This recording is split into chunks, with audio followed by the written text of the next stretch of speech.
தாங்கள் நீர்வளத்துறை ஆதார அலுவலர்களை அனுப்பி வைத்து ஆய்வு செய்து அந்த இடத்துல 2 தடுப்பணைகளை கட்டி கொடுக்க வேண்டும் என்று கேட்டுக்கொள்கிறேன். மேலும் அந்த மதுக்கரை வட்டத்தில் நிறைய தடுப்பணைகள் இருக்கிறது. ஒரு சில தடுப்பணைகள் தூர்ந்து விட்டது.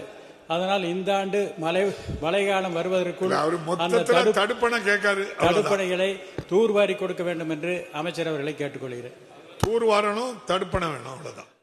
3 தடுப்பணைகள் கட்டப்படும் என்று அவர் தூரிக்கு நான் இப்போது வாக்குறுதி கொடுத்திருக்கேன். எஸ்டிமேட் தயார் பண்ணியிருக்கோன்னு சொல்லியிருக்கேன். அதுக்கு மேல கேட்டீங்கன்னா மாண்புமிகு உறுப்பினர் தியாகராஜன்.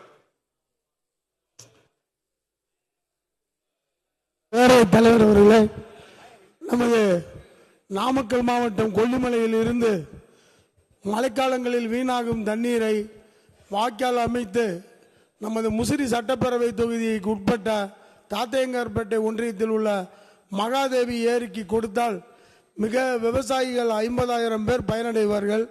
மாண்புமிகு அமைச்சர் அவர்கள் கருணையுள்ளத்தோடு பரிந்துரைக்குமாறு அன்போடு கேட்டுக்கொள்கின்றேன். அமைச்சர் அவர்கள் நல்ல திட்டம் தான். மாண்பு பேரவையில் இப்ப சொல்ற முன்னே சொல்லிக்க கூடாதா?